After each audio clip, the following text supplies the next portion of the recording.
Guillaume Bernard, Emmanuel Macron a donc été élu dimanche dernier avec 66% des voix.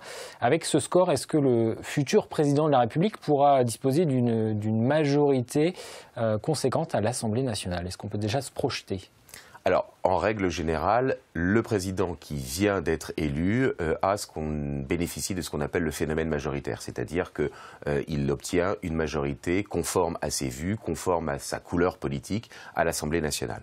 Le problème, si vous voulez, c'est qu'évidemment Emmanuel Macron, il a été certes élu avec 66% des voix, mais avec des reports de voix qui étaient plus, je dirais, le fait d'un rejet de Marine Le Pen que d'une adhésion à sa personne et à son programme. Il y a eu 27% d'abstention, ce qui est un des plus hauts scores, quasiment 10 points de plus qu'en moyenne, je dirais, pour un second tour de l'élection présidentielle, et 8% de bulletins blancs et nuls, c'est-à-dire le double qu'en 2012. Autrement dit, l'adhésion, je dirais, à Emmanuel Macron, à sa personnalité, à son programme, est donc extrêmement relative, et par conséquent, il n'est pas certain que, son parti politique obtienne la majorité à l'Assemblée nationale, même si c'est a priori ce qui devrait se passer, parce que c'est la pratique de la Ve République. Si on regarde maintenant ici, dans le département, Emmanuel Macron est arrivé en tête au premier comme au second tour. Est-ce que ça veut dire que les candidats qui seront investis La République En Marche auront plus de chances potentiellement?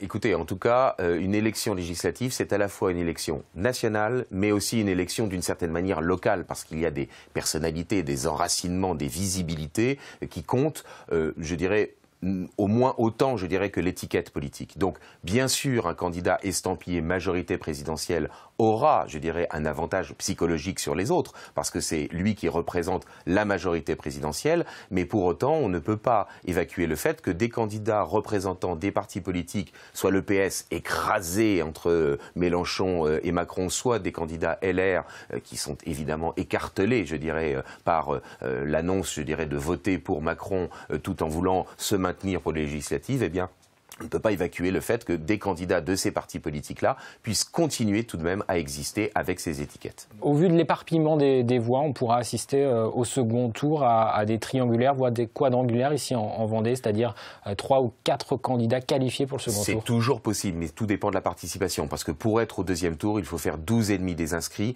Donc, disons que l'ouest de la France est quand même moins sujette, et la Vendée en particulier, au triangulaire, encore que peut-être que le Front National pourrait se maintenir dans la troisième circonscription, celle du littoral.